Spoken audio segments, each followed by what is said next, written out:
Brigitte Lahaie, Sud Radio, c'est l'instant Sexy News. Eh bien, Sandy Boulanger, nous accueillons Trinidad. Bonjour Trinidad. Bonjour Brigitte et Sandy. Alors, oui. Oui, je rigole parce que vous savez qu'Arthur Vernon a créé des spectacles et suivant la couleur de notre collier ou de notre bracelet, on est spectateur ou participant. Alors, donc votre collier est en bleu, vous n'êtes que observateur. Ah zut. C'est dommage. Ah oui, c'est dommage. Il faut mettre un collier jaune ou rouge, Trinidad. Bon, dès que je rentre à la maison, je change. Mais non, mais vous avez jeté l'éponge, c'est pour ça que vous avez mis un collier bleu. C'est ça. Vous ne m'aviez pas vu arriver avec ma transition toute faite. Bravo. Alors, avant d'aborder le sujet du jour, je voudrais rendre hommage à un prince, mon prince, l'animal, le marginal, le guignolo, celui qui, dans mon enfance, a supplanté tous les princes charmants des contes de fées en allant jusqu'à Rio sauver sa belle. Quand tu péris, je m'envole au paradis, je vais à Rio de Janeiro. Aujourd'hui, ma plume est sans cartouche, car mon homme de Rio s'en est allé à bout de souffle, à 88 ans. 8-8, double infini, après avoir parcouru l'itinéraire d'un enfant gâté, mon Pierrot le fou, le magnifique. Avec lui, la vie était 2 fois plus belle, elle était belle. Waouh. Bah, pas mal, hein.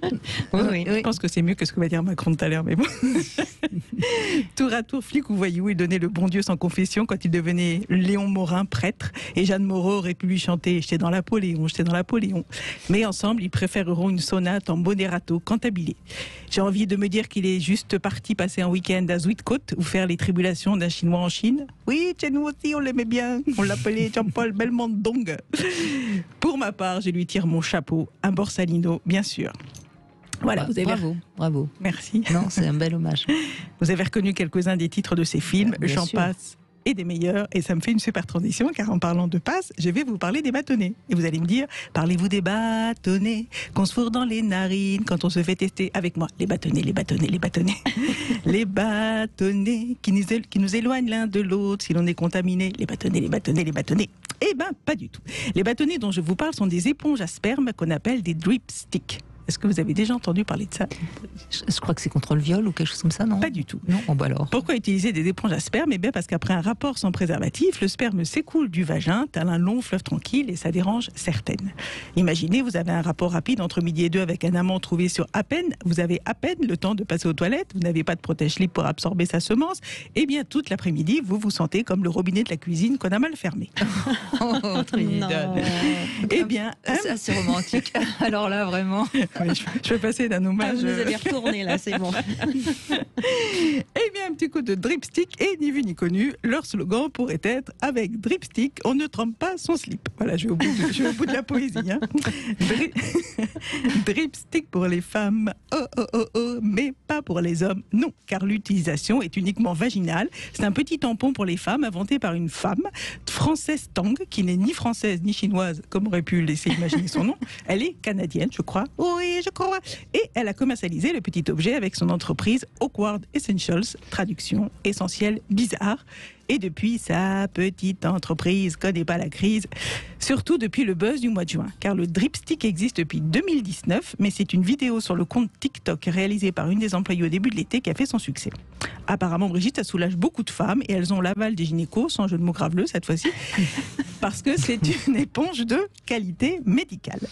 Frances a créé ce tampon qui visuellement est un croisement entre le Tampax et le test PCR, parce qu'elle n'avait marre de courir aux toilettes avec la démarche d'un pingouin après chaque rapport avec son mari. C'est sûr, si vous avez un homme qui éjacule comme un taureau et que vous voulez éviter que votre acte sexuel ressemble à une insémination bovine, testez le dripstick. Mais comme je vous le disais, même si les gynécos trouvent ça plutôt bien, trop de dripstick, c'est dur à dire, trop de dripstick tue le dripstick. Si après 1 an de confinement et 3 doses de vaccin, vous vous tapez tout le service comptabilité, épongez un collègue sur 2 ou sur 3, par exemple, ou mettez des capotes, sinon ça peut devenir irritant. Alors, les commentaires sont élogieux, certaines l'utilisent même pour leur rééducation pelvienne. En revanche, évitez de le mettre avant, ça ne sert à rien et ça fait mal. C'est évident. Alors après se posent des questions essentielles, voire existentielles. Est-ce que sucer le bâtonnet après utilisation peut être considéré comme une fellation ? Trinidad. Est-ce que si on les met au congèle, on peut en faire des magnums ? Est-ce qu'on peut les filer à des copines homo pour se faire inséminer ? Il est précisé en tout cas que ça ne remplace pas un contraceptif, ce qui est dedans est dedans. Est-ce qu'on peut l'utiliser comme test PCR? Moi, je suis pas contre. Il faut voir la tête du pharmacien. Est-ce qu'on peut le revendre aux États-Unis, surtout si vous avez couché avec un non-vacciné? Parce que figurez-vous, Brigitte, que selon une banque de donneurs de sperme, le prix du sperme des non-vaccinés aurait augmenté de 21% aux États-Unis. Ils vont même jusqu'à dire que le sperme serait la nouvelle monnaie d'échange qui remplacerait le bitcoin. Ce serait le bit tout court.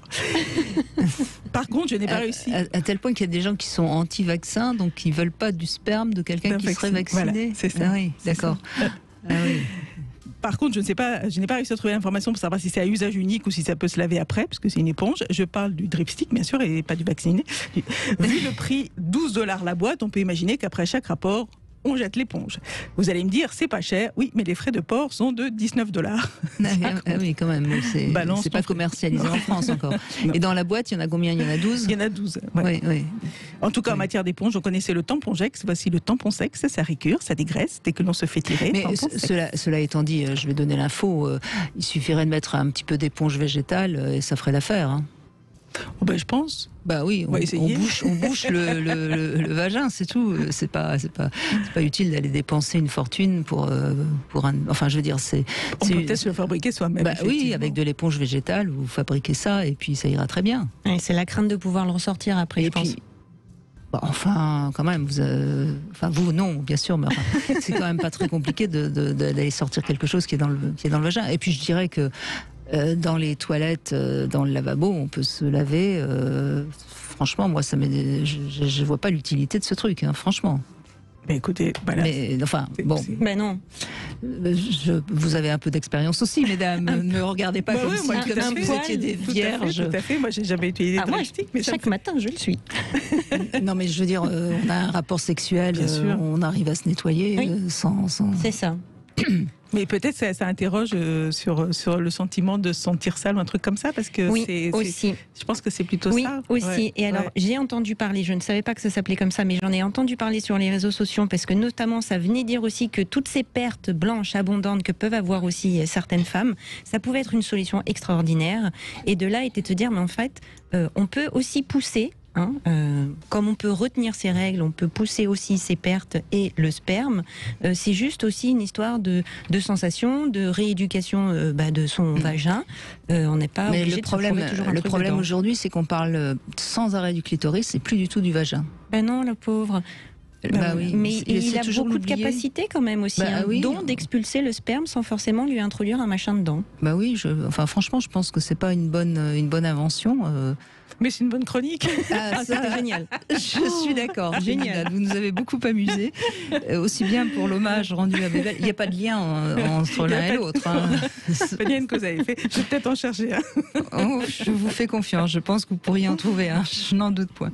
Merci en tout cas, Trinidad. Et puis, écoutez, pour l'instant, vous avez jeté l'éponge aussi. Vous n'êtes pas au théâtre. Et non, j'ai pas de théâtre cette rentrée, non. Bon, c'est bien dommage. Ouais, je trouve aussi. Si nous avons des producteurs de théâtre qui nous écoutent, Trinidad a un spectacle formidable que je n'ai encore pas vu avec toute cette histoire de Covid à la con. Et donc, faites appel à Trinidad. Si vous avez une petite salle, elle sera ravie de venir jouer chez vous. Oui, merci.